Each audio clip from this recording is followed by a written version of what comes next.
O apóstolo dos gentios, o apóstolo Paulo, sem dúvida nenhuma, depois do próprio Mestre Jesus, foi o maior propagador do cristianismo de que nós temos notícia. E a sua trajetória foi tão hercúlea, tão impactante, numa época tão difícil para se desenvolver viagens tão numerosas, para se manter o sustento do corpo, trabalhando como tecelão, viajando em povos, muitas vezes inimigos e com culturas diversas, pregando sem nenhuma perspectiva clara de que a sua mensagem fosse ser aceita, numa dedicação tão integral, tão profunda, que nos faz refletir como aquele homem extraordinário, que deu uma das contribuições mais notáveis ao crescimento da espiritualidade na Terra, pode ter sido, até em torno dos 30 anos, um perseguidor da mesma mensagem que ele dedicou a sua vida para divulgar. Então, essa análise Saulo versus Paulo é uma análise muito impactante. Como a conversão foi tão intensa, como a transformação foi tão drástica. Isso viola aquele princípio que nós temos na doutrina espírita, muito difundido por Gabriel Delany, que a natureza não dá saltos, do ponto de vista evolutivo, do ponto de vista do comportamento, porque educar, como diz o Livro dos Espíritos, é a arte de adquirir hábitos. Educar é a arte de aquisição de hábitos. E adquirir hábitos pressupõe um tempo para que esse hábito se estabeleça. Então, do ponto de vista comportamental, a natureza não dá saltos, né? Ou como diz um amigo meu, porque na física existe o salto quântico, a descontinuidade, mas do ponto de vista comportamental é muito difícil esses saltos, porque as novas aquisições são oriundas das bases que nós criamos com as aquisições velhas. As aquisições que nós estamos desenvolvendo agora serão base para as novas aquisições. Daí, como entender, do ponto de vista da reencarnação, da evolução espiritual, da lei de progresso, das tarefas, como entender esse processo que aparentemente foi bastante rápido? Às portas de Damasco aparece Jesus e diz: Saulo, Saulo, por que me persegues?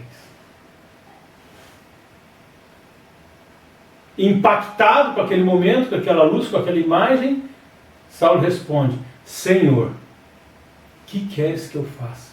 Já é um homem que reconhece o mestre. Senhor, que queres que eu faça? Já é uma abordagem diferenciada. Já há uma mudança significativa. Ele já está reconhecendo Jesus como mestre. Como? Como pode haver uma transformação tão drástica?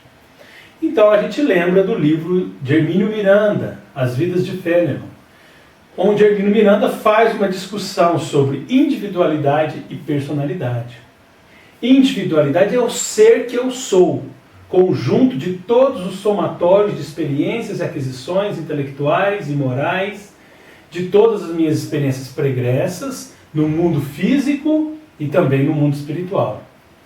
Personalidade é como eu manifesto esse conjunto de experiências na presente persona, na presente máscara, no presente corpo físico e no presente contexto onde eu me incluo.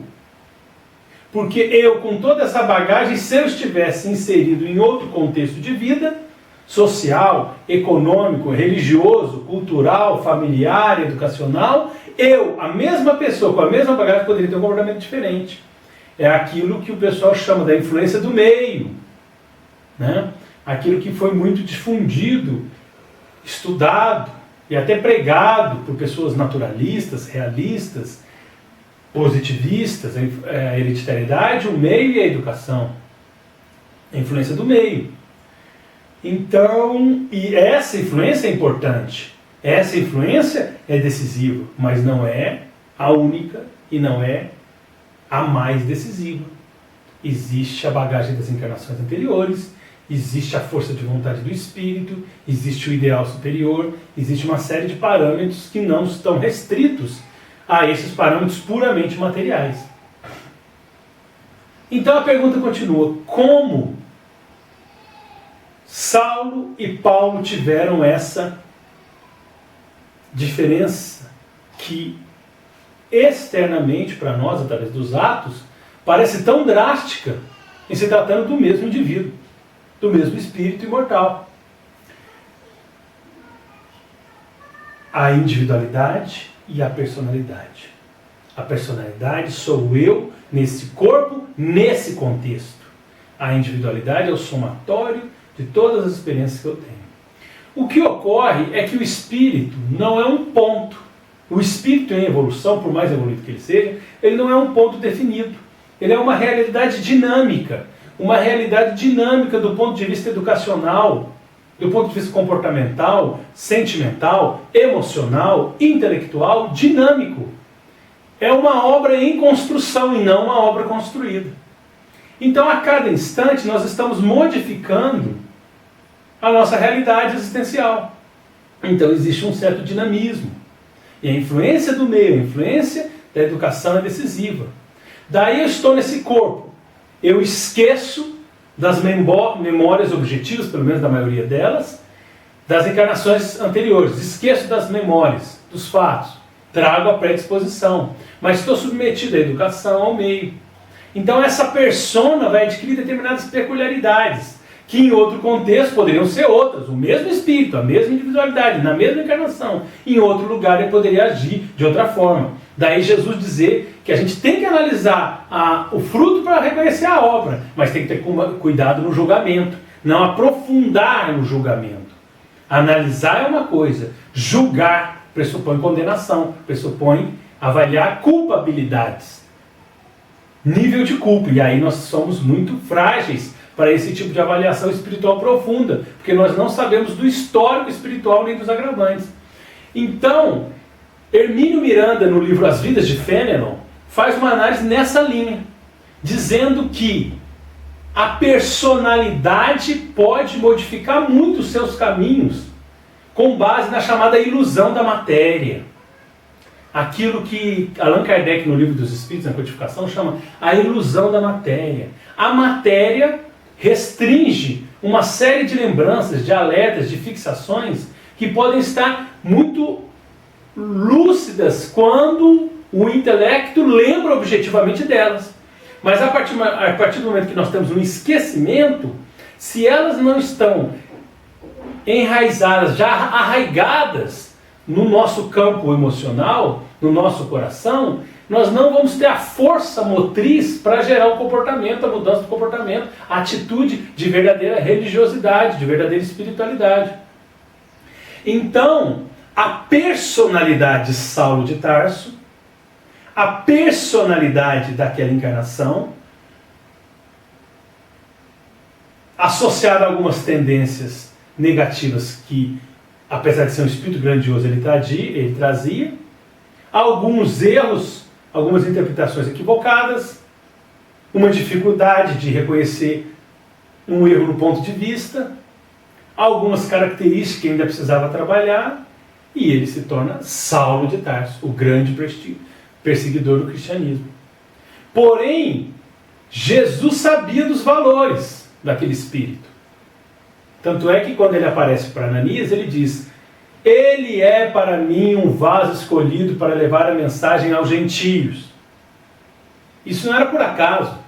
Jesus conhecia, como diz João Evangelista, o que havia no coração do homem. Então Jesus tinha conhecimento do histórico espiritual daquele espírito, em profundidade, sabendo que ele estava obscurecido, obnubilado, com a visão bastante turva em relação ao que era a realidade espiritual, mas ele tinha valores que precisavam de um método drástico, mas que uma vez despertado, ele pegaria do arado e não olharia para trás, porque ele já tinha várias conquistas. E isso se mostrou verdadeiro. Quando Jesus apareceu, quando ele se converte, quando ele procura Ananias, é um caminho só, que não tem volta. Podemos questionar alguma frase de Paulo, podemos questionar alguma colocação, podemos não sintonizar com alguma impressão da personalidade, mas isso tudo é normal, isso tudo é natural.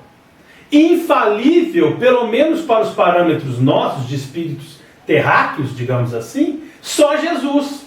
Só Jesus, porque ele é o perfeito relativo para a Terra. Perfeito absoluto só Deus. Mas Jesus é o perfeito relativo, aquele que já estava no reino dos céus, já estava em harmonia com o Pai. Eu e o Pai somos um, já estava em sintonia perfeita com o Pai. Então, perfeito relativo, só Jesus. Perfeito absoluto, só Deus. E os outros estavam nesse caminho em busca da perfeição. Daí os apóstolos perguntaram a Jesus: qual de nós é o maior no reino dos céus? E Jesus diz: dos nascidos de mulher, João Batista é o maior, porque ele se revela a ele mesmo como o Filho do Homem. Mas o menor no reino dos céus ainda é maior do que ele, João Batista.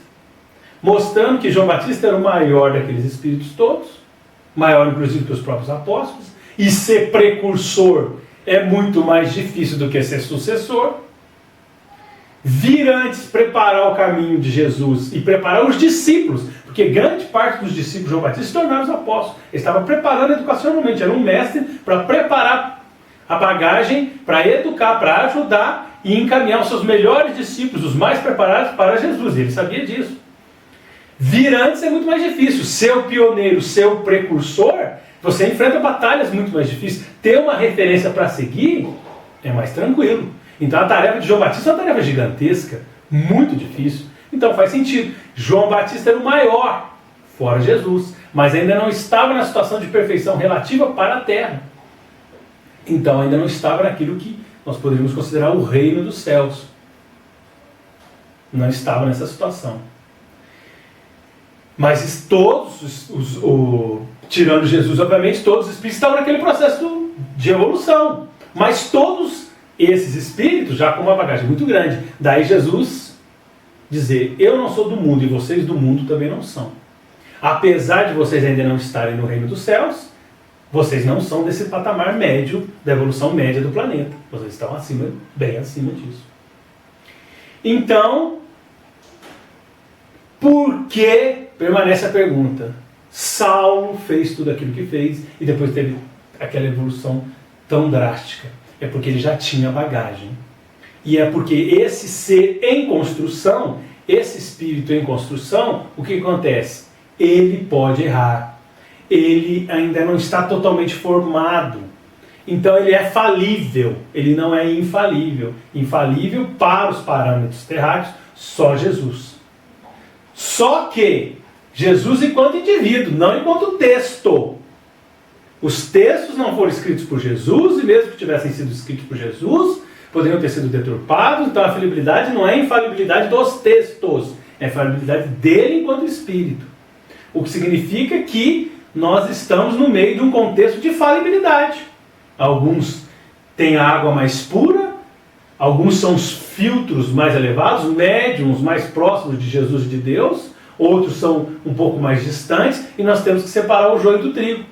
Porém, estamos sujeitos a falhas. Os espíritos mais evoluídos podem falhar ou podem cumprir em maior ou menor grau a sua tarefa. Ou podem cumprir a sua tarefa e até fazer mais, o que significa que eles são perfeitos, porque não significa que a tarefa era uma tarefa de plenitude espiritual, porque Deus não dá fardos pesados a ombros frágeis. Então Paulo já era um espírito com grande condição, que não significa que era um espírito perfeito no estágio, no nível de Jesus. Não era. Não era. E aí vem a informação da análise de Hermínio Miranda. Individualidade, personalidade. É a perturbação da matéria, segundo Allan Kardec, na linguagem de Allan Kardec.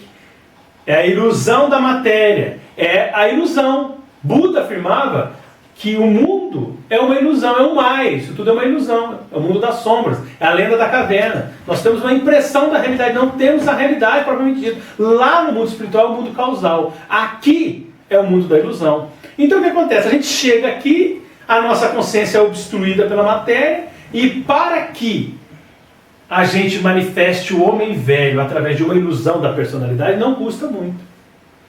Então essa experiência de Saulo, Paulo, na verdade aquela transição que foi extremamente drástica nas ações externas, não era tão drástica assim em relação à bagagem do Espírito. Por isso Jesus foi, ele que sabia o que havia no coração do homem, e alertou Saulo. E Saulo se converteu e teve aquele impacto tão importante na difusão do evangelho do cristianismo.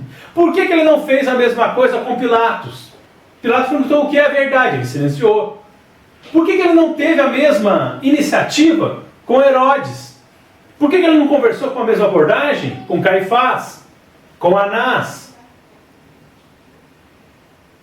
Por que ele não se dedicou a essa aparição tão impactante com outras figuras que ele conviveu, importantes da época? Porque ele sabia, como diz João Evangelista, o que havia no coração do homem. Então vejamos, ele sabia da bagagem do espírito Saulo de Tarso.